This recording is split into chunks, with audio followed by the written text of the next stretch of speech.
Let's see.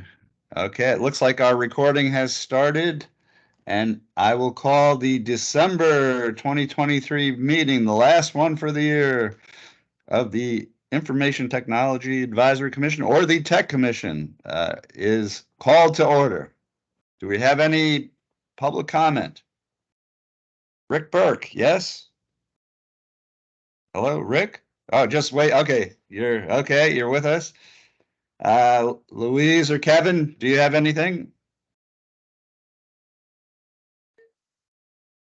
I do not have one. Okay. All right. Nor do I. All right. And Joe Ross, are you? I don't have anything to say. I'm going Okay. to give a presentation a little later. Okay. All right. Very good. That, I guess, will bring us, since there's no public comment, bring us to the chair's update and brings us to meeting minutes. Do we have any volunteers to take our minutes?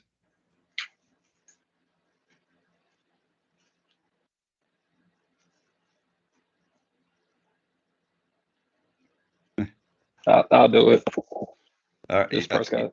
Okay, Thanks, Prescott. Prescott. Okay, well, appreciate you stepping up again, and we'll have to encourage additional participation for Frank, the new year, but we'll accept your kind offer there.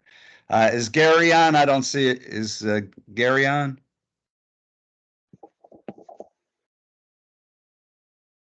Richard, is Gary on? I don't see it. Oh, See, I'm looking down I do not see Gary Thayer. okay, because he had volunteered to do the November minutes and had not yet circulated them that I saw anyhow. So we will postpone consideration on those until the next, our next meeting, January meeting. Is Miranda on? I don't see her either. No, I think, Frank, we might want to give it a minute. Okay. Until Andrea. Still early, yeah, we're a couple minutes back, in, so yeah, we'll back get down. I don't think we actually had a quorum, so. All right. Now we do. All right. Laura's Hello, here, so we're good. everyone. Hello. Now we've got 7. All right, good. All right. There's Mike. Okay, yeah, I see Mike coming on.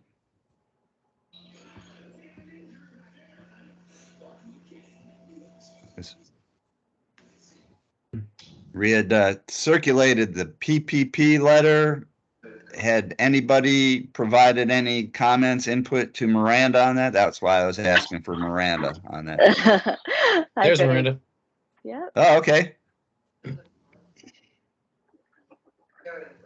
Miranda, did you get any additional comments or input on the letter that you drafted for the performance parking pilot since the last meeting? No additional. Okay. Frank, I'd move that we move to a vote to just to adopt it as it was written. Written with your edits, I guess. Yeah. Okay. Do we have a second? All right. See. Okay, Jim. All right. All in favor of adopting Miranda's letter as edited, say aye. Aye. Aye. Jackie's got her hand up. Was that all right? Yes? Good. Do we have any nays? No. Any abstentions? Looks like it carries unanimously. So got that. We had earlier circulated the proposed unmanned aircraft systems policies. And I know we had expressed some concerns about the privacy. My recollection was we were waiting on something additional on that. Is that correct, John? I can't, Yeah, I think we'd requested a briefing on it. I mean, the request for input kind of came out. We haven't had a chance to really had a briefing on it or discussion as a commission. So okay, yeah, I think that's probably the best would be before we comment to actually get briefed on. I mean, we had the opportunity to review the paperwork, but I think, yeah, it'd probably be better if we request. So we'll ask Richard and or Norrin to invite the appropriate officials to brief us on that in the new year. All right, let's see. We've got one application that applicant that John and I spoke with for the commission, and board liaison will reach out to him, and then would expect to have a new member for the new year. And the book club, John circulated the 5 choices that that we received from the library. They look good, and I think when I checked before the meeting that 4 people had weighed in on a ranked choice there. So please provide additional input. Take a look at it. It looks like some good choices. So that's something we're going to, in coordination with the library, try to set up also for the new year. I think that's all I've got at this point. So that brings us to item number 4, the Phase 2 broadband study update with Holly Hartel, Assistant CIO for Strategic Initiatives at DTS, Jennifer Scow, Strategic Projects Planner, Research and Strategic Initiatives Group at DC PhD. Holly? Hand it to So you. I am going to kick it off, and then I'm going to turn it over to Jennifer, who will then turn it over to our consultants. Just a quick thank you. So as Frank was saying, I'm Holly Hartel. I work for DTS, and some of you who've seen me for a while, I work on a lot of these projects that are, the strategic in nature, priority to the CIO, and considerate of how we're thinking about what we're doing with our assets and resources in the county.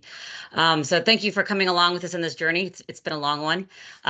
Before we move forward, just want to remind you, so the last time we were before you was in June, and we talked about the needs assessment. The needs assessment report and summary is available on the broadband website, as is this report of where we are right now.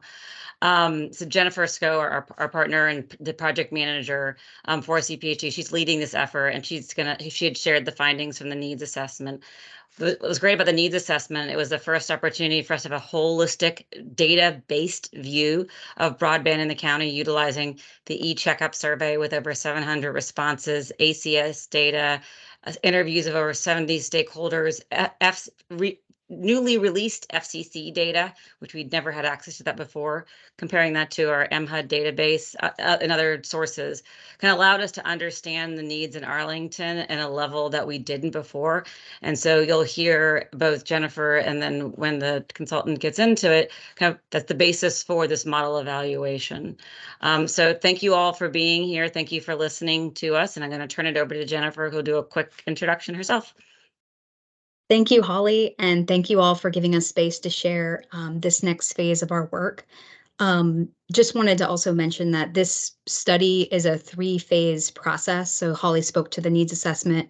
The purpose of this meeting is all about this comparative model evaluation. And then the third and final phase is all about recommendations and what we should do with all this information. So this second component, comparative model evaluation, it looks at various infrastructure, household subsidy interventions to address our gaps. 4 different high-level options were analyzed on a scale of varying county involvement. And all the options, they've had some level of interest over the last few years. And so we wanted to, given that they're all like pretty different with different outcomes, we just wanted to understand that a bit better and use this process to better understand how well and in what situations each of those options meets the county needs. So the report that we shared with you and that we'll speak to tonight, it's thorough, it's thoughtful, and it gives us an objective view of the various costs, implementation consideration, the risks, all so that we can focus our policies and our interventions on activities that's going to provide the greatest benefit and that's going to best address our needs. It also gives us an understanding of why others may not make sense for our community right now. So our consultant team, Televate and Strategic Networks Group, they're both here to present their analysis and findings. And so at this time, I'll invite Joe Ross to present. He's a senior partner for Televate, and he's given us a wealth of knowledge about our marketplace, broadband technology and economics, and also practical solutions. So the floor is yours, Joe. Well, thank you so much, Jennifer, and thanks to the committee for having us. So I will be doing most of the speaking, but I do have Andy Bates from SNG and Rick Burke from Televate that are going to support me with questions. So to start things off, I mean, I think Jennifer and Holly. Joe, sorry to interrupt. I just want to state for the record that Rick and I have no relation whatsoever. So just same last name. Okay. That's important. So I think Holly and Jennifer did a great job of kicking this off and talking about the goals and objectives of the program. And you know, we finished the resource evaluation needs assessment phase earlier this year. We just wrapped up the comparative internet service model evaluation that Jennifer talked about it with great accuracy and detail. And then following this, we have a strategic recommendations where we'll detail our recommendations to ensure reliable, affordable broadband for Arlington's needs and to further the county's digital equity goals. So first, it's important to understand the problem and the variety of problems that were identified in the needs assessment. So the core problems that were identified that these models address are lack of infrastructure quality. So did the location have the 100 down, 100 up data speeds? We also found that there was some lack of competition in the market, not a whole lot, but there were quite a bit more locations where we saw that there was only one provider that was offering that high level of service. And one of the things that we addressed in this report was we noted that Comcast was upgrading their infrastructure and that previously they had been reporting that they were offering something less than 100 megabits up, and I believe now they're reporting that they are offering over 100 megabits up, and we anticipated that, and so we considered a lack of competition above 100 to include Comcast. And then the final problem that we're addressing with this model evaluation is the lack of affordability. And lack of affordability is defined in the needs assessment as those households that have where the cost of broadband exceeds 1.5% of their income. And so that's a total of 21,500, roughly 500 households, but there are some other models that were performed that scale that back based upon some different assumptions. So we have 3 infrastructure models that were evaluated and 1 financial subsidy model to address the affordability segment. As you may know, in order for the county to provide service, you would need to establish a wireless service authority. Now, the name is really a misnomer. It doesn't have to be wireless. But in this particular scenario, we assume that it would be fiber to the premises, and we would leverage, where possible, Connect Arlington. And in this particular model, we assume that the authority would deliver the service, operate the network, but outsource where it made sense, outsource certain services as where it made sense. We have a third-party operator model, which takes really one step back from the wireless service authority. So the county would not be involved in providing service. Instead, it would be a model where the county would deliver dark fiber as close to the premises as possible. So, mostly to the handholds in front of the property. And then the third party would provide retail service and would do the final drop. The third infrastructure based model was an ISP model, one where a third party expands service into the underserved areas under an agreement with the county. So maybe it's something like the cable franchise agreement. So regarding the financial subsidies model, we we evaluated a variable financial subsidy. So depending upon the need for a particular household, where they were in relation to 1.5% of their income and where the service costs, versus where the service costs are.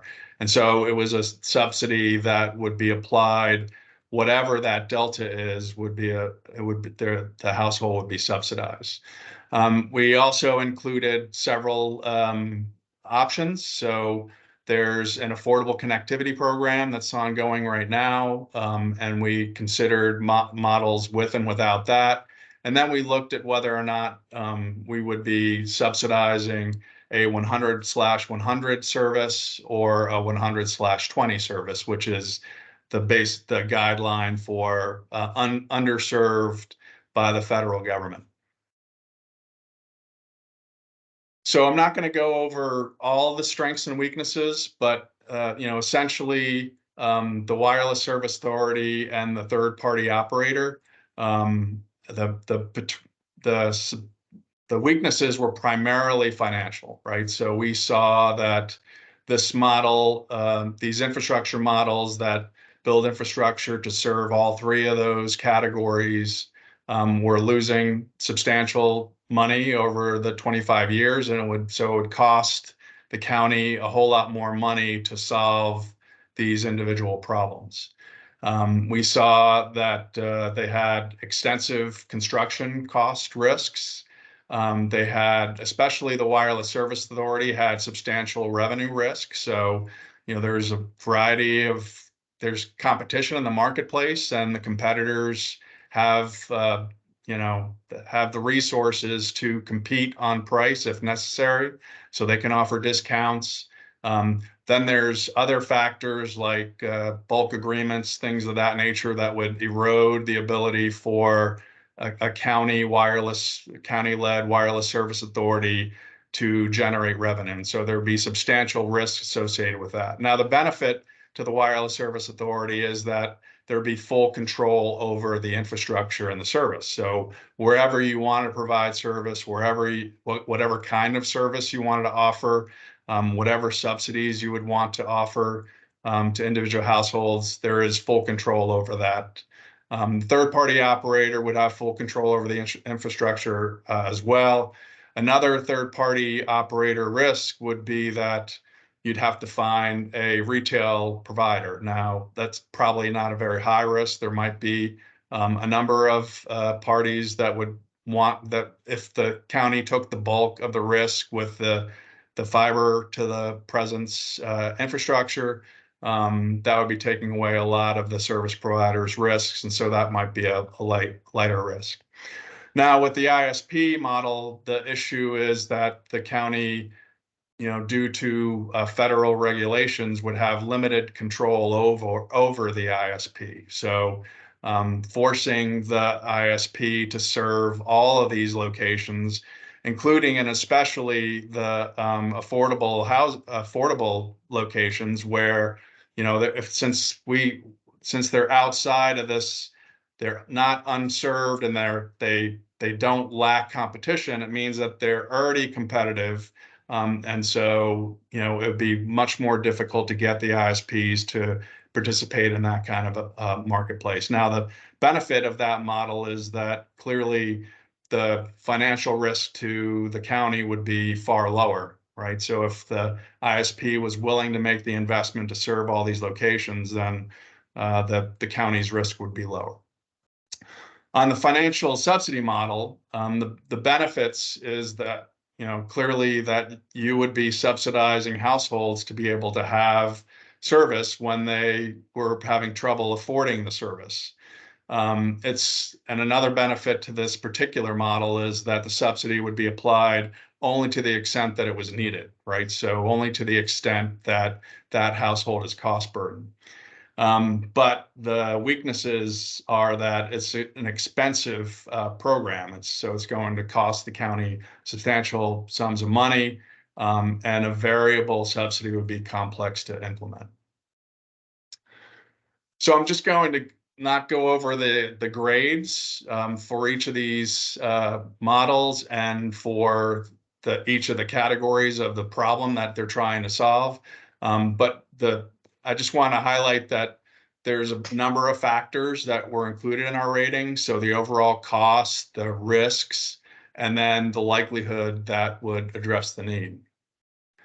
So the first category that I'm going to talk about is the lack of affordability. And you'll notice that we assigned Fs to the WSA, the Wireless Service Authority, the third-party operator, and the ISP models because they don't really solve the problem. So these models were just providing service to those locations. They weren't providing affordable service, and there would have to be additional investments in order to make that affordability.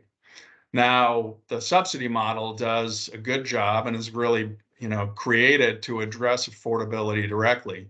That was applied to B because there are still some challenges associated with this particular model, and there's some other challenges that are not really related to affordability that the county is going to need to tackle as well. So, such as digital literacy, language barriers, and then ultimately outreach to eligible households is going to be an important factor.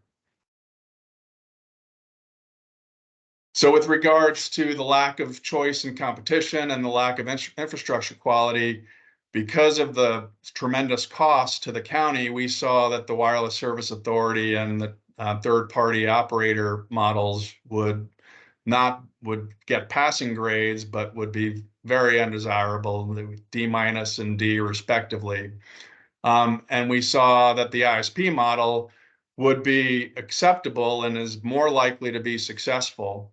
But because of the challenges, because of it's a very competitive market, the Arlington market, and because of that, we don't see the likelihood that a new ISP would enter the market and service these particular locations. So we see that with regards to the lack of choice and competition. Those are certainly options. So those are an opportunity for a new ISP. But, because of the other level of competition, one of the factors that wasn't included in whether or not there's competition was a provider like T-Mobile. So I think you all know that T-Mobile is very aggressive, and they have a 100/20 service in a lot of the county. And because they didn't achieve the 100/100 service threshold, that those locations were not considered competitive. So the county would have limited control over these ISPs that would come in.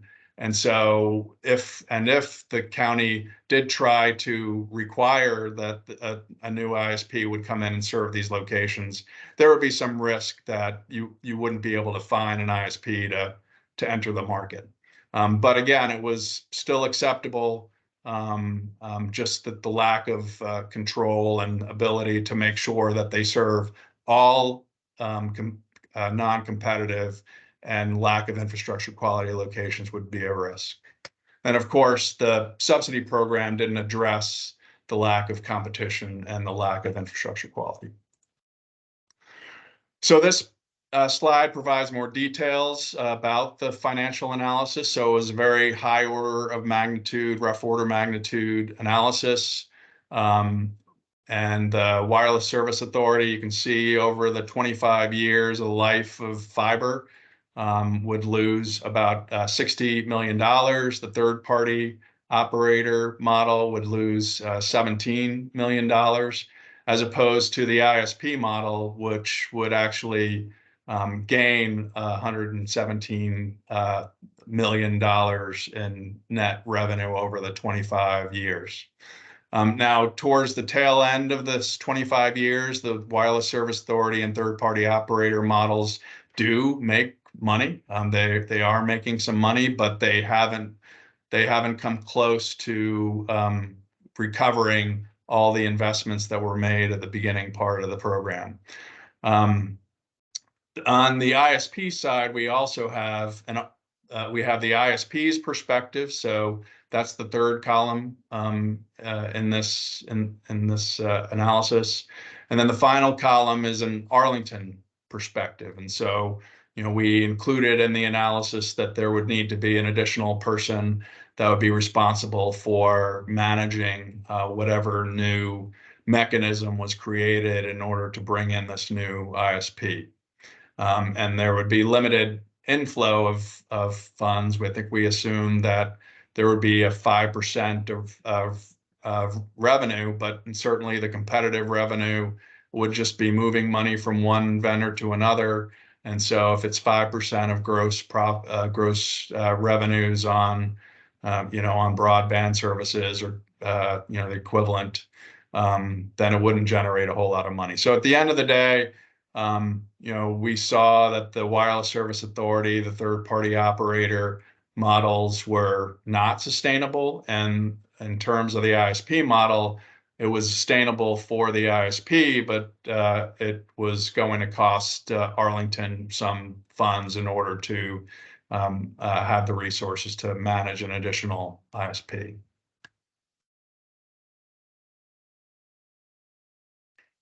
So on the subsidy cost analysis, as I mentioned earlier, we have basically 4 different scenarios. We have whether or not we're comparing against a 100/100 megabit or better plan, or whether it's a 100/20. So the nomenclature there is downlink, uplink. So 100 up, 100 down, 100 down, and 20 up. And then whether or not there's a participating federal subsidy to go along with it. Specifically, we looked at the Affordable Connectivity Program. And so what you'll see here is that the number of individuals that are in each scenario is modified based upon that. So if you look at the second row, for example, that's the highest. That's roughly 21,500 households that would be involved in that. And the first row is basically reduced because you have the remaining homes are on the Affordable Connectivity Program. And you can see that the magnitude of cost for this on an annual basis would be extremely high. So if the ACP program had disappeared, subsidizing the 100 by 100 plans would cost $9 million a year in subsidies. Now, when we take away the subsidy, when we take away those households that are already supported by the Affordable Connectivity Program, that drops to $3.9 million a year. Now, because the 100/20 speed tiers are cheaper, then there's fewer that actually would be eligible for this. So because it's cheaper, some households can afford that service tier level. And so there you were, roughly half or so the number of households, and so that cost would go down substantially. So we're splitting the additional considerations in 2 parts. One is the initial considerations. So here, in terms of the considerations for implementing some of these county-funded systems. So certainly the ISP model would have different factors, but in terms of the wireless service authority and the third-party model, these are additional considerations that you would have to encounter in order to implement the infrastructure program. So, one of the things that would need to happen is that you would need to evaluate the risks and benefits in this model evaluation. You might entertain preliminary efforts to create a wireless service authority, so it is a third-party entity, and approve a project for one particular model.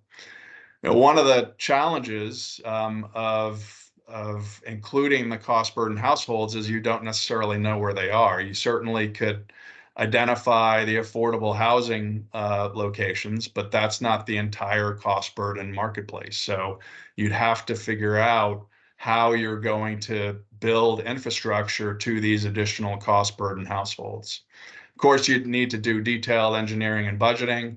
In terms of the third-party operator model, you'd want to do research and find out if there was interest in a retail provider providing service. You'd want to do research about the other third parties and the costs associated with those services in order to fully understand and mitigate all the risks for construction. And then finally, you'd want to do detailed market research in order to reduce your revenue risk. So maybe there are parts of the county that you wouldn't invest in because they're very unlikely to subscribe to a county-based service. So, for example, might be a building with bulk agreements with an existing provider where they would never, the residents would be very unlikely to subscribe to your service. Those kinds of things that you'd want to find out early and upfront before making a major investment. So in terms of the subsidy model, so certainly evaluating the risks presented in the model evaluation report, the county would need to make decisions regarding the population scale, what speed targets there are that the county wants to address. In my opinion, many households could probably suffice with a lot less service speed. So, for example, the Comcast Internet Essentials program is, I think it's 50 down and 10 up. And for many households, that might be more than adequate. And in terms of planning and development, the county would need to hire administrative staff to oversee the subsidy program. And one of the important elements would be creating eligibility verification systems. So how is it that these individuals are going to be verified to, as to whether or not what their income levels are and whether or not they qualify for the program at all. Then in terms of the implementation considerations, so once you've gone through those initial steps, on the infrastructure side, what we would see with the staffing, again, some of the positions would be outsourced, but for the Wireless Service Authority, we saw it initially having a staff of 15 and a steady state of 13. For the third party, certainly during the construction phase, there would be a lot more individuals that would be needed in order to complete the construction. But for the ongoing steady state, we saw that there would only need to be one individual who is responsible for the operations of the dark fiber. In terms of the ISP model, the ISP would staff that. We would presume that if it was an existing ISP operating in the county, that they could probably absorb these locations. But if it's a new ISP, they might need to bring on more staff to cover the Arlington territory. And we assumed one county FTE to manage this new ISP relationship.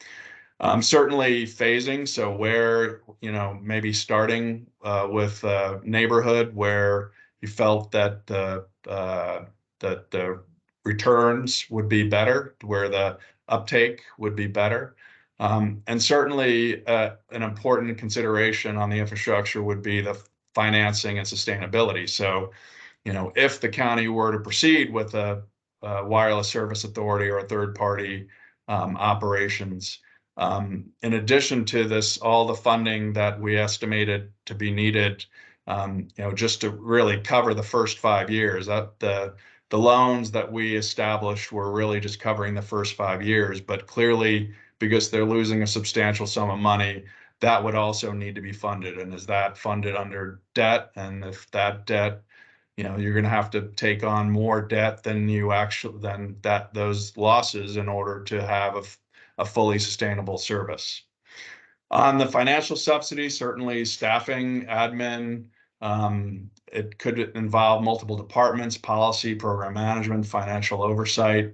The stakeholder partnerships could possibly support the subsidy program and reduce the burden on county admin and financial systems. One of the important elements would be to evaluate the potential grant program funding. So there are digital equity grants. There's outreach grants for the ACP program that had been implemented, but there might be some grant opportunities. And then certainly sustainability. So, if the ACP program is not funded further, then the county might have to step up more in order to make up for that loss in the ACP program, as an example. So wrapping it up, next steps is the strategic recommendations. We're going to deliver those this winter, this coming winter. It's informed by the needs assessment and the model evaluation. We're going to include both broadband infrastructure and digital inclusion recommendations, as well as 3 case studies that cover infrastructure and digital inclusion. We'll address timeframes, staffing, partnerships, funding, as well. And then, ultimately, these recommendations are going to guide our recommendations to deliver reliable, high-speed, affordable broadband services and to further the county's digital equity goals with digital inclusion programs. So with that, I'd like to turn it over to questions if there are any.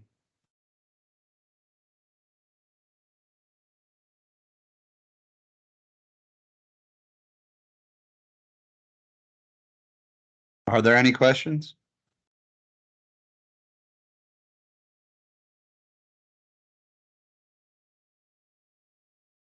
I've definitely got some, Frank, but I wanted to let All right. the other commissioners take a crack if they have Sure.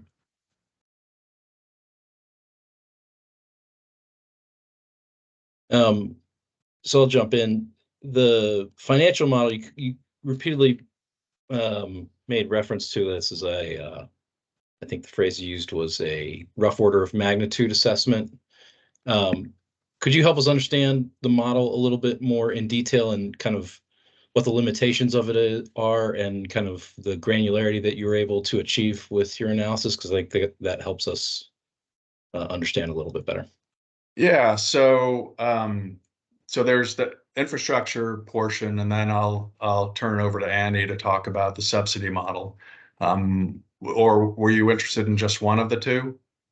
I'm interested in the overall model for the analysis. Like, at what level of granularity are you comparing the different options? What data are you using to assess costs? Because none of that data is in the report. And so it's kind of hard for someone reading the report to understand the detailed financials comparison between these. So on the infrastructure side, we had different assumptions regarding the take rates for each of these different categories. So for example, the take rate was higher where it was an unserved or underserved location. The take rate was much lower where there was already a competitive scenario, and that would be the affordable housing locations. And the take rate for the non-competitive locations was somewhere between those two. So in terms of revenue, we assumed I'm forgetting exactly, but so roughly the average revenue per unit that exists in the country. So I think it was $67 service revenue and an additional $10 modem revenue. In terms of the costs, so we used we used an assumption about the cost per passing. So the cost per passing is what does it take to get infrastructure, so fiber infrastructure, to deliver to all these locations, and we used well-known metrics that that are used for some of these high-level calculations. We didn't do a specific design. It would have been impossible to do so for the cost burden locations because we didn't know where they were. And so, basically it's X $1,000 per past household, past business that was used on the construction side. And then on the other, from the operations cost perspective, we, made assumptions about what staff salaries would be and benefits and things of that nature, and using our knowledge of the marketplace, what companies would charge for the services that we had intended to outsource. Do you have any specific questions about? So just make sure I'm understanding this correctly, because I've got the report up, which is the nice thing about doing this virtually. I'm looking at table 10, infrastructure model revenue assumptions, and you've got the total number of units for the underserved infrastructure, cost burden, and non-competitive as the passing. So it's like 159 units for infrastructure underserved, 21,495 for cost burden, and 4,858 for non-competitive. Were those the only revenues, the customers that you were assuming were getting revenue in this model, or is there revenue sources from other customers that don't fall into these categories? So it was just these categories. Certainly if it's a new ISP and they pass other locations that look, enticing in term, meaning that there could be some return on investment, it's certainly that they could serve more locations for sure. But because we have no way of knowing that wasn't introduced into the model. So there's like no revenue assumptions for like Arlington County government or Arlington County public schools using the Wireless Services Authority? No, those, we assume that they're already served with their own infrastructure. Okay. Mike, you got your hand up. I'll yield the floor to you. Thank you, John. John likes to go granular and I like to go global. So to pull back, you said 21,000 households need supplemental or entire service, and that's about a fifth, if my arithmetic is right. About a fifth of the Arlington County households need help with one of these programs. Is that correct? We have about 110,000 households. It sounds accurate, yes. Okay, so what are the comparable jurisdictions in the DMV doing on this? What is Loudoun? What is Montgomery County? What is the city of Alexandria? Where are we in terms of addressing this problem compared to other jurisdictions? Andy, do you want to take that, or Jennifer? It sounds like you want to take that. I can take it, Andy. You can go first, and I can kind of follow up if you'd like. Okay, sure, that's fine. As far as the financial subsidy model goes for the addressing affordability, which speaks to those 20. I can't hear very well. Oh, sorry, is that better? No.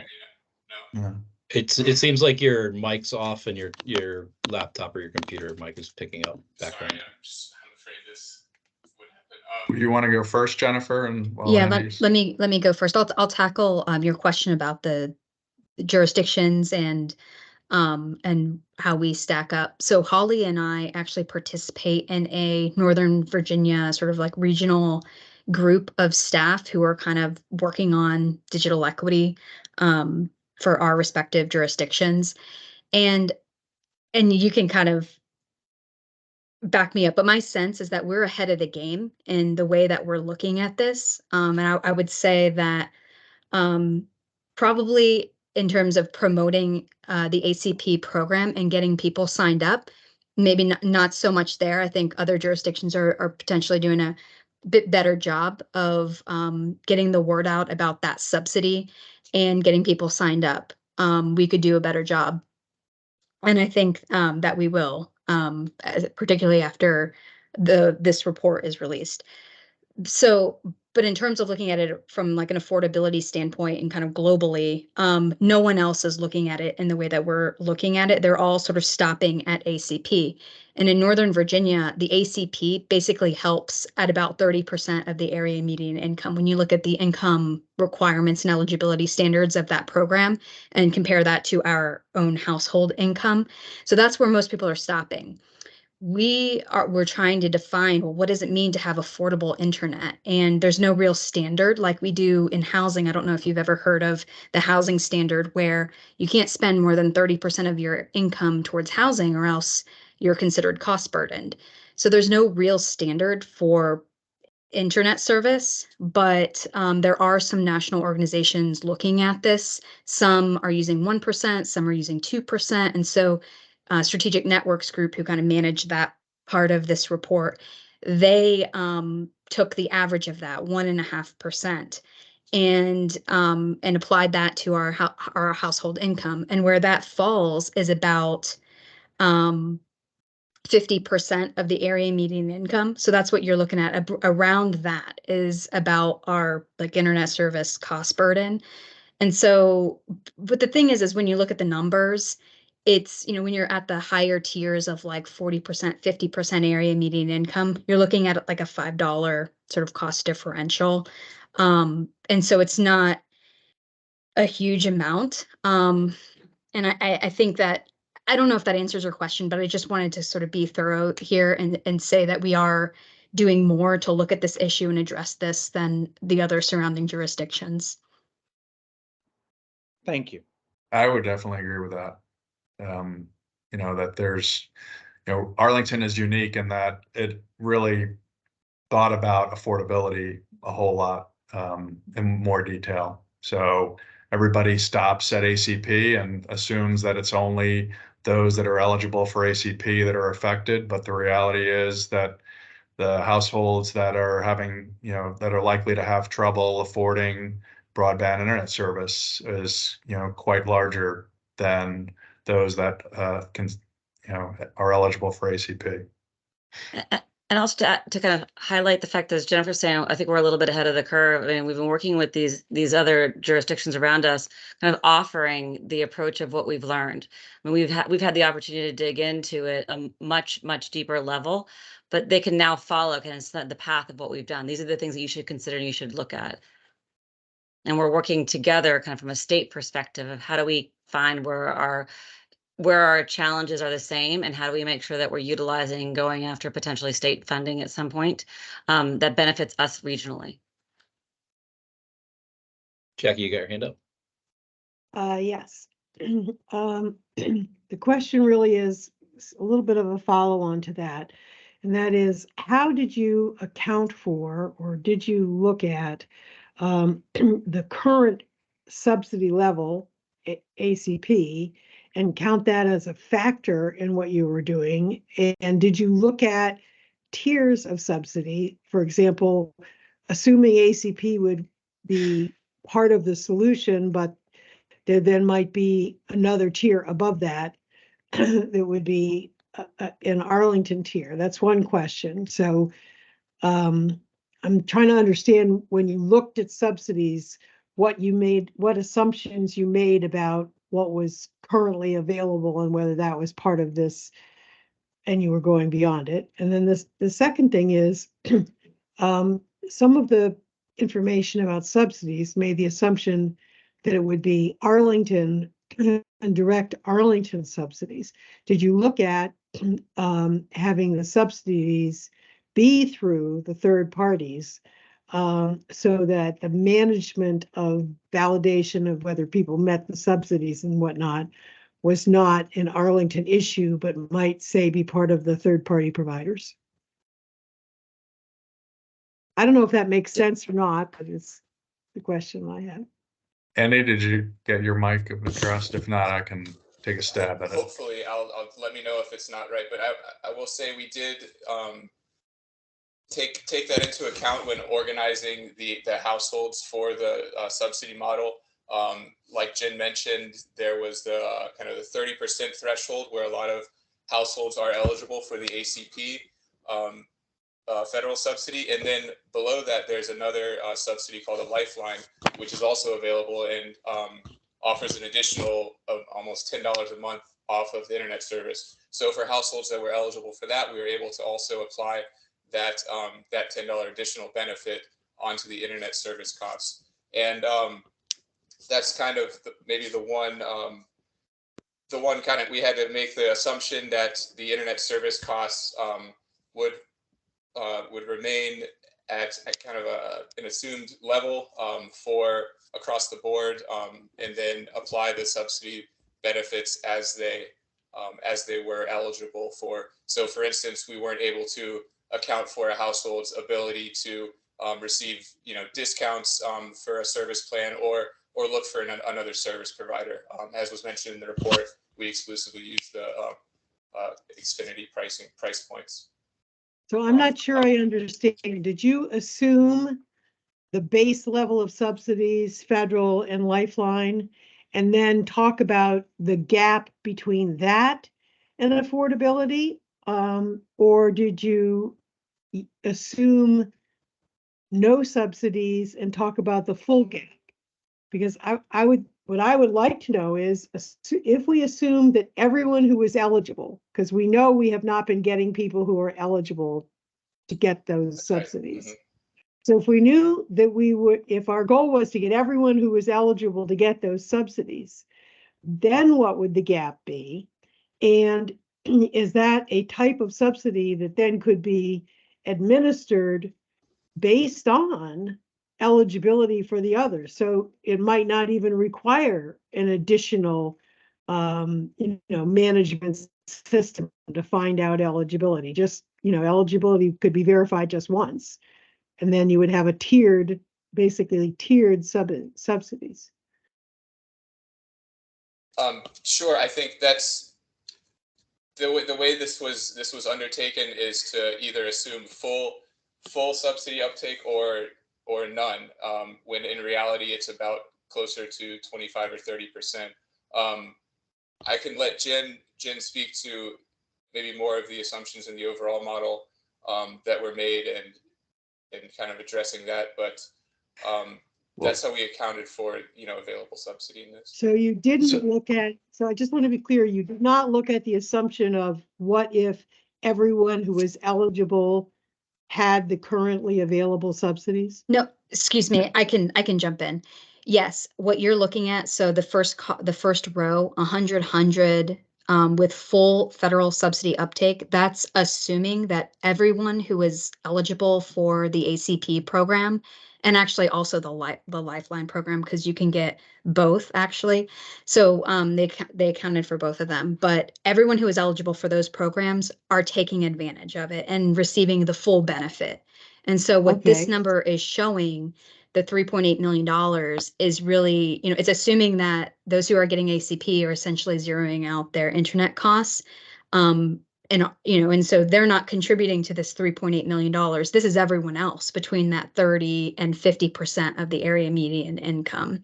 And so the next, and I mean, we do know the percentage of folks who are taking advantage of ACP. It's, I think, currently like 22% of those who can qualify are actually taking advantage. But we wanted to just show, I mean, again, this is just really like high level here. So we walked through a lot of different options just in this. And so we wanted to stop here just to give a general ballpark sense of like the various costs. So realistically, it's probably somewhere in between the 9 million and the 3.8 million for subsidizing that level of service. So the second row, 100 and no federal subsidy uptake, that's where you're subsidizing at that level, 100, but no one is taking advantage of ACP. And so obviously that's not totally accurate, because we know at least 22% are taking advantage. But again, it just gives you a sense. And also it kind of gives you a sense too, who knows what will happen with the ACP. It could go away. And so this also gives us a sense of, if that does go away, this is the impact to us too. Your question about offloading, did we consider offloading anything to like third-party nonprofit groups? And the answer is no, not in this. I mean, there's definitely been discussions, and that's an option if this is something that the county, wishes to pursue. But that was not included in this model evaluation. And actually what you're seeing here, it's just the subsidy of the service. So this doesn't include any, because there is so many variables associated with implementation of a program and what that might look like. That was not include those numbers, those financials weren't included here.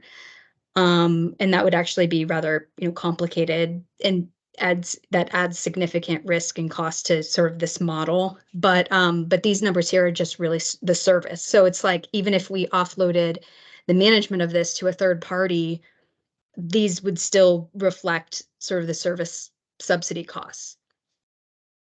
Does that answer your question? Yes, so I believe you're saying if we got everyone to have full uptake on the current subsidies, and they are maintained, I understand, that the subsidy cost would be of the remaining would be about 4 million a year. Yeah, to subsidize at that 100 level. At the 100 level, and there's Yeah. some question of whether that is a needed level or not, but Yeah.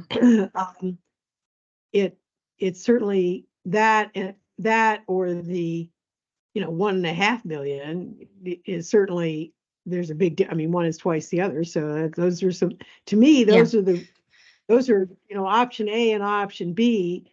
And then, as in the first report, the issue of how much do you get, how much do you basically get back by investing in the outreach that it takes to get full uptake.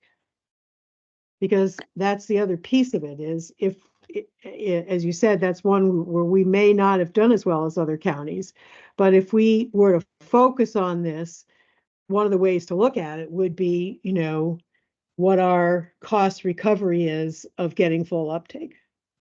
Yeah, and that's a really good point. And that is going to be an added cost. I think it's mentioned in there as a risk and an added cost, but but that was not included in this financial analysis. But you're absolutely right. Think about that.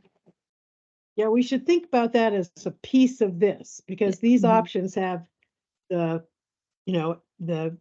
make the investment to get the full uptake is like a part one, and what your costs, and then decision of which level of service you want to get the full uptake for.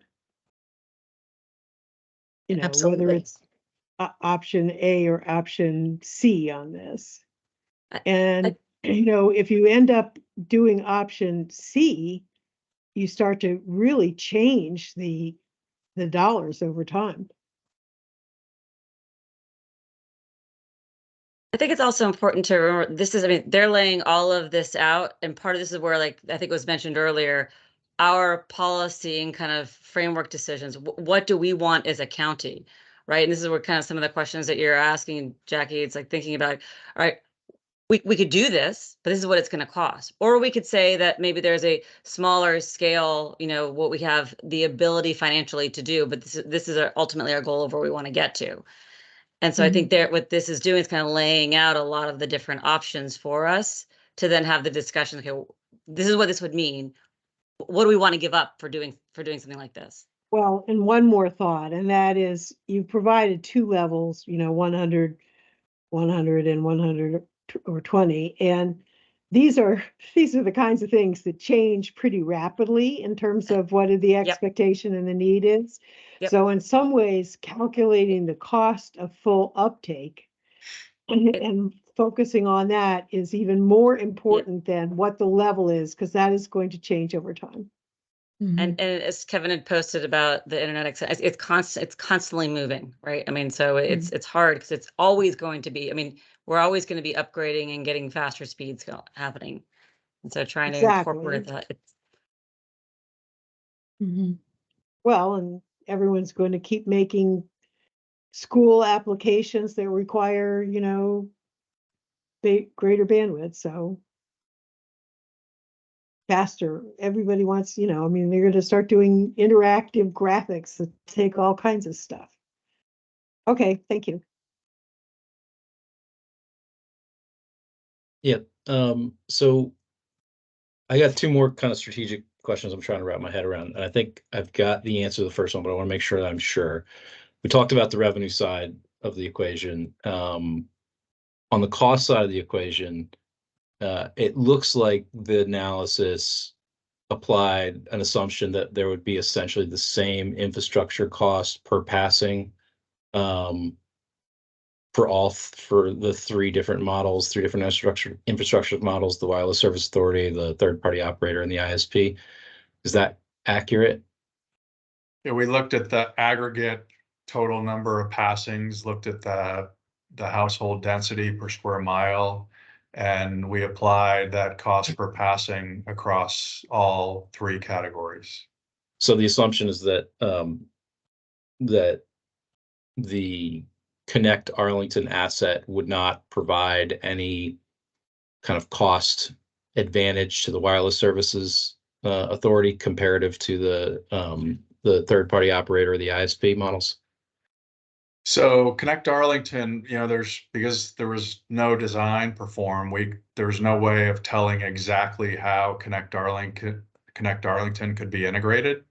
But we did assume that Connect Arlington would be used as kind of a middle mile ring for the new networks and the costs associated with that from Connect Arlington. So we didn't assume that those were free services. We assumed that the new entity would pay Connect Arlington for those resources.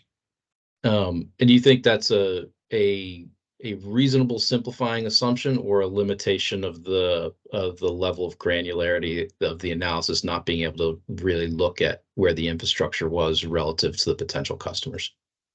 It's the most reasonable that we could think of. Now, what exactly would the design have been? Where exactly are all these cost burden households? There's just no way of knowing. I mean, so when you look at the order of magnitude, the cost burden was, 5 times that of the competition. So it's many, many more. Where are they? Are they all, it's not just the affordable. We know where the affordable housing locations are, but we don't know where all the other cost burden and households are. Sure. So the way of knowing would be to do a more detailed design, right? That's what I'm hearing. Yeah, and part of that would be knowing exactly where all of these cost burden households are. Sure. And then the third strategic kind of question I have is, maybe I'm missing it because I'm scanning through it relatively quickly, but was there any analysis on the market impact of the various models? One thing is the impact to the cost burden households and their access, but the non-cost burden households would, I'm sure, like to pay less for their data as well. And cost of living is the biggest problem, the biggest economic problem in Arlington. But I'm not seeing any kind of market impact to the overall cost and availability and competition. Maybe I'm missing it, but is that in this analysis? Well, I mean, we're factoring in the market itself by a variable take rate depending upon the number of competitors in each segment. Sorry, but more specifically, what would the impact on the general pricing available from other competitors be of these various different models? I mean, it's probably going to get more. They're probably going to get more aggressive, right? So they all have nationwide pricing, but they have discounts, and if they need to compete on price, they have other mechanisms to compete on price. And so the reality is that, even though we assumed, I think we said this in the report, that we assumed revenue that's based upon the average revenue per unit nationwide, the revenue might have to be substantially lower because of the level of competition, especially in like the cost burden locations where there's already, 2 providers, so outside of the underserved, outside of the non-competitive, everything else has at least 2, and then sometimes 3 competitors at 100/20. maybe even 4. So you have Starry, T-Mobile, Comcast, and Verizon all offering service over 100/20. It's a very competitive marketplace that you have in Arlington. Okay, now those are all my questions. Okay, I have a question and actually one observation. It's widely anticipated that without new funding, the ACP funding will run out in April of 2024. There have been congressional hearings as far as possibly providing additional funding, and one of the questions that came up of the FCC is, were subsidized households basically already had, I think the intention was to provide, of ACP was to provide service to those who couldn't afford a service at all, but it looks like a lot of the people that are receiving ACP subsidies had already had service, and this was basically shifting from one tier of service to another. They obviously had to meet the eligibility criteria, but it's something that Congress is looking at right now. So, and asking the FCC to provide additional information on. I'm not sure it's information that's easily findable, but hey, question I had for our the consultants at Televate are you aware of any markets where a new ISP has entered a market with two strong wireline ISP providers and incumbents, and now rehab obviously the 5G fixed wireless access competition from T-Mobile and Verizon in addition coming in? Are you aware of any markets where that's happening? I'm aware that Alexandria now has Ting coming in, and I believe they're going to provide service to the whole county. I'm personally not aware of any. I mean, so there are providers that will overbuild cable with fiber, because they think they have a differentiator. But I mean, we talked with some providers about their interest in coming into the Arlington marketplace, and they said no, because there was already 2 strong competitors and an existing fiber provider. So I'm not aware of one. I mean, so Kevin Broadhurst might be aware of one where there's that level of competition. I mean, Frank, yeah, Ting is entering the Alexandria market, but they didn't have a Fios competitor there too. Fios elected not to build there. It looks like now they're starting to expand in some kind of small pockets of the city, but not on a widespread. They do a fixed wireless as well. In most of our markets, we see a lot of two providers, Comcast and Verizon, in this area at least. But there are certainly some areas that have other, a third ISP there as well. In more far off places, I guess you could say. But yeah, there are circumstances where there's 3 companies. Go back to we only had 5,000 places that didn't have competition, and competition of more than 2. 2 or more. 2 or more. Thank you. Yeah. If I recall correctly, that's residential households, right? There wasn't a thorough survey of the commercial space. No, it was everything. That's why on the one slide we call them units and not households, because some of them are businesses. And it was really Verizon that, was not serving most of, was Comcast is serving almost all of them. I mean, the very few that are unserved are really unserved because both parties are not providing service there. But Comcast serves a huge percentage. I forget what it was, 99% of all locations in Arlington, and it's wherever there's a lack of competition, it's generally because Verizon is not serving that location.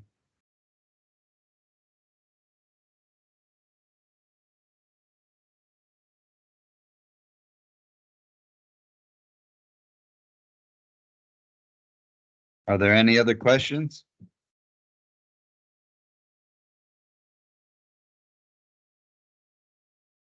If not, I want to thank. So, Okay. There's a question from Ms. Snelling. Since you're now discussing identified cost burden locations, the distinction between households and physical locations should be clear. I think you may be talking about households, not locations. So in that particular, yes, the term has been being kind of used interchangeably. And so I thought I knew what you were saying, and then you changed it and I got confused. So I thought when you were talking about locations, you were talking about physical locations, not who lived in that location at the time. But then when you started about trying to identify locations that were cost burdened, that then becomes who lives there, not whether the location has access to it. well, So, precisely. Could you And clarify? Well, so we, because we have access to this FCC data, we can identify exactly where the locations are that are underserved or unserved, and exactly where the locations are that lack competition. But the only information we have about the where regarding the cost burden is those affordable housing units. And those are a small fraction of this total population. I forget the number, Jennifer. Do you know the total number of affordable housing units in Arlington? There's around 11,000. So that's less than half. That's not these. counting people. Yes, but it's not counting people who are at below the 30% or the 50% median who don't live in affordable housing, who live in, garden apartments that are market rate affordable or whatever. But could you make sure that wherever that your report clearly identifies which you're talking about in different locations? Because I do feel like you switched back and forth in talking, or maybe I didn't recognize what you were, because I think obviously so. I'll just chime in because we had to wrap our heads around all of this too, and what do we call this and how we frame everything. And so I think in the report, it's pretty well flagged as to whether it's a location or we're talking about household or unit and what the difference between the three are. But your point, I'm just remembering like when we first started this process and how we would always have to go through this with them. But I think because of that, I think it is well spelled out in the report. So are you not trying to identify places where there are households that don't have access or need subsidies versus locations that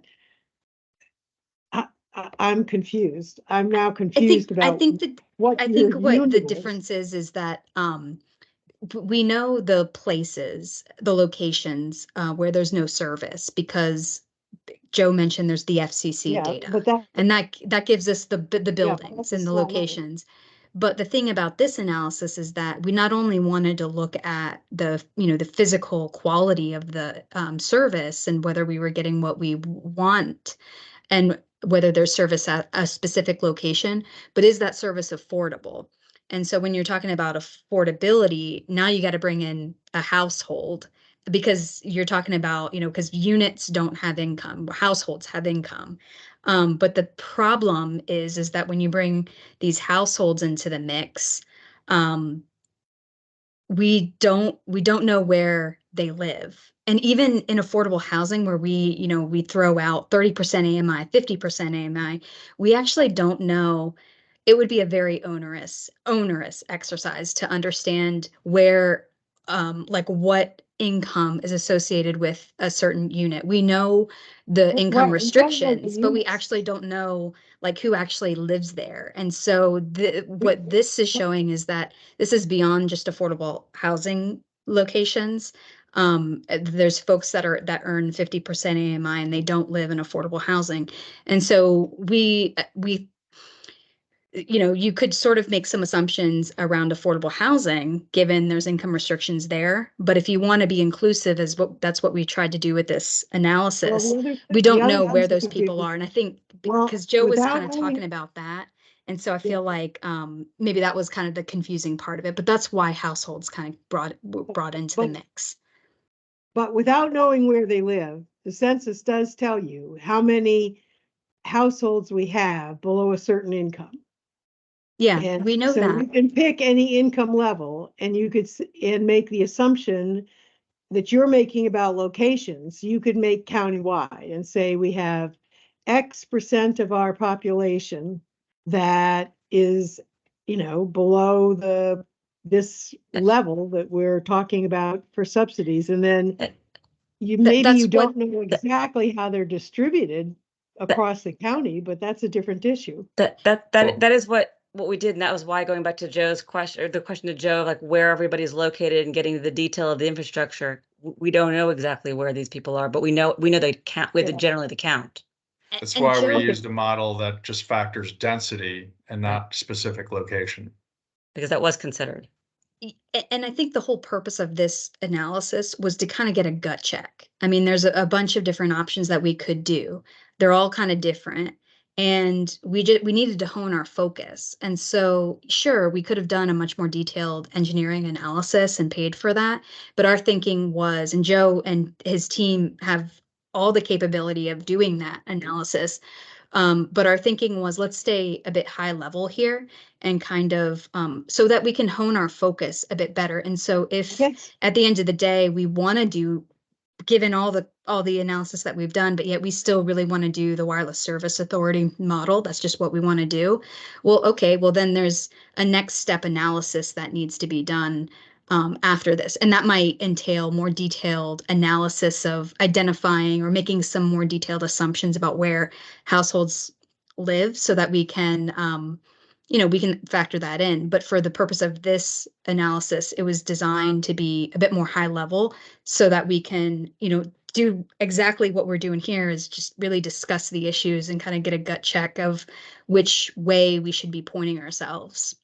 I guess I have to go back and look at the methodology, because then when the gentleman says we just looked at density, that throws in another term where I have no idea what you're talking about. I know what density is, but I don't know what your density is. So I'll go back and see if this is in the more detailed report. But all I'm saying is the discussion gets confusing pretty fast when we're talking about slides and a verbal report, I guess, when it's not easily laid out what that methodology is. And maybe a methodology slide on that would be very helpful in briefing to other audiences. Thank you. Okay, do we have any other questions? Otherwise, I don't see any hands up, so I think I will thank everybody who participated in this. That was very helpful. I think we've got just a couple more items left in our agenda, so we want to try to wrap them up here. But thank you very much, and we look forward to the strategic recommendations coming, I guess, probably first quarter of 2024. Yes. Yes. Okay. Thank you. I think we'll want to weigh in, look at that very closely and weigh in. Absolutely. Thank you all. Thank you all for coming. That's a lot of information. Hey, that brings us to item number 5, PEG channel, Comcast Verizon franchise renewals update. Richard, I think, are you going to take that? Yeah, I can give a quick update. We're continuing to complete the needs assessment process. And the draft report is supposed to be delivered in the first quarter of next year. We have extended Verizon again. I can't remember if that was before our last meeting with you or not. I'm sorry, Comcast. Yeah. We have extended again for another year. And our plan is to finish the needs assessment, possibly look at some of the other documents that are produced even through the process you were discussing this evening, and then begin our negotiations in earnest. The Comcast now extended through the December end of 2024? Of 24, yes. December 2020, and Verizon through June of 2024, or? Correct. Okay. All right, and I guess not sure. Will there be further? I think the hearing reheld last year, will that satisfy the need at this point as far or what? At this point, yes. We don't need to have another public hearing, but you are welcome to comment on the report once we receive the draft. Okay, you'll make sure we get a copy of that when it's available. Yes. All right, good. And I guess on the PEG channels, obviously, I guess the county has a role in as far as providing the fee. That's I think limited to capital improvements, right? Yes, the cable companies remit to us $1.38 per subscriber per month in funds that are restricted to capital uses for public, educational, or government television. And the three entities in Arlington that comprise that, public is currently AIM, or Arlington Independent Media, educational is schools, and government is the county. Right. And they've been, I think,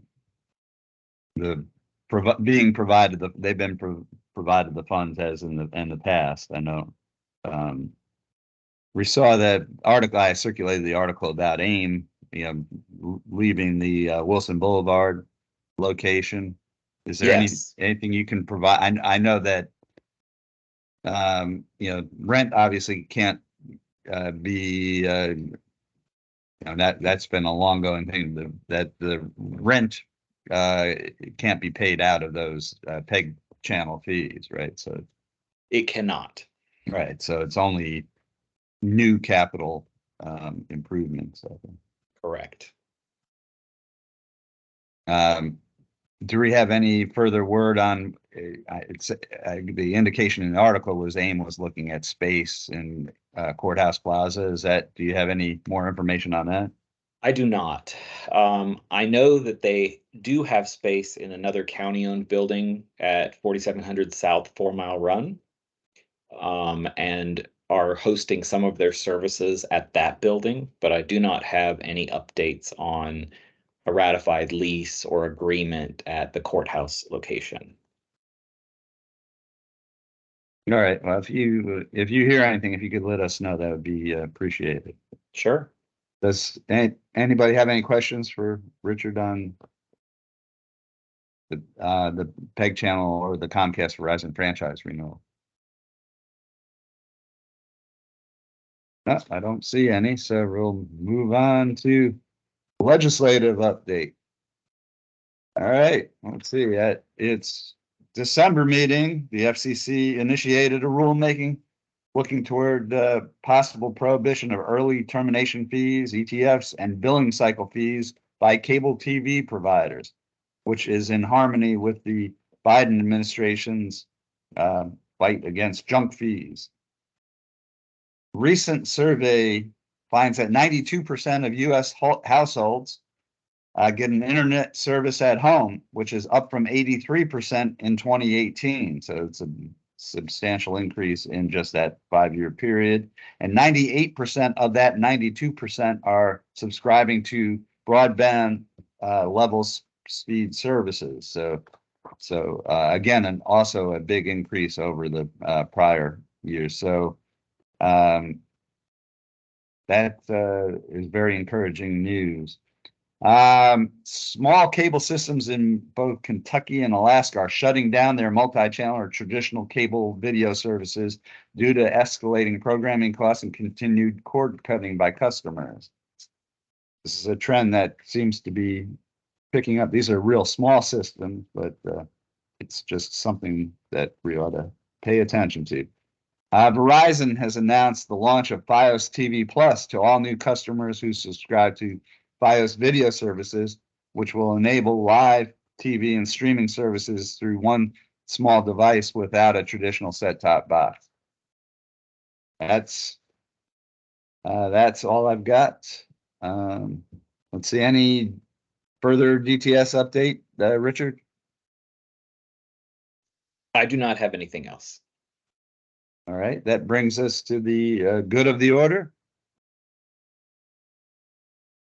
Anybody got anything? Oh, Gary, I think you may have come up. I had asked earlier, you're going to circulate the minutes, November minutes, I guess in time for the next meeting.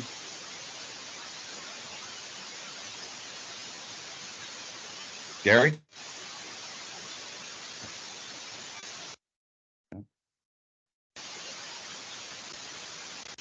Good. All right. All right, roll on. That looks like a thumbs up. You're a little Okay, choppy. good. You're a little Okay. choppy, Gary. Yeah. Okay. Got it. Okay. All right. I think, do we need to, for a all virtual meeting, do we need to reflect where we're participating from? Richard, do you know? Can you repeat that? I'm hearing If some we're doing, I noise. know when we're doing a hybrid meeting, virtual participants are supposed to identify where they're participating from. But do we need to do that for an all virtual meeting? You might, just to be safe, just do a roll call. All right. We can I'm just put it participating to from home in Arlington, Virginia. John? John Burke participating from home in Arlington, Virginia.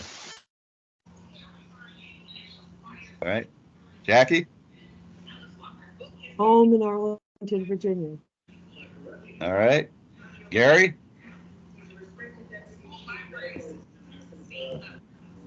Roll. Okay. All right, Mike? Home, Arlington, Virginia. All right. Laura? I am home in Arlington, Virginia. Okay. Andrea? I am home in Arlington, Virginia. Okay. Miranda? Also home in Arlington, Virginia. And Prescott? I'm actually in Huntsville, Alabama for the holidays. So. Oh, okay. All right. I think, Jim, did I? Arlington, Virginia is my home. All right. Very good. I think we got everybody. I believe Gary is at home. I recognize the wallpaper there. I second that motion, Frank. All right. Any other items for good of the order? Voting closes on our priority order for the Meet the Author event by Friday evening, so we can get it back to libraries. The target for that is our September meeting of next year, kind of do your summer reading list and back to school. But so hopefully we'll know a confirmed book and author in the spring, and that means that everyone has to go do their reading. Right. And then expect budget in January. Budget's coming. It comes fast and furious. We don't have a lot of time, so keep your eye out for any of the postings that come out from the county manager on the budget proposal, so that we can get through it. And Richard, Noren, obviously, we'd love a briefing on the budget whenever it's available. Absolutely. All right. Any other items? Otherwise, I will entertain a motion to adjourn. Never mind. Do I have such a motion? Before we adjourn, Lauren, can you share your last name for the minutes, please? Yes, sure. I just saw that. This is Lauren Hall, and hi, Frank. I know you from some other stuff, but I just am a member of the public and just wanted to pop in and listen in, and that was all. So last name is Hall, Hall. Awesome. Thank you so much. Okay. Hello, Lauren. You're very welcome. Hey, Frank. I move to adjourn. Do we have a second? Second. All in favor, say aye. Aye. Raise your hand. Any no's? No. Any abstentions? No. Looks like we are adjourned. Happy holidays, everyone. Thank you for joining us this evening, and see you in 2024. Thank you. All right. Thank you very much. Everybody have a good holiday.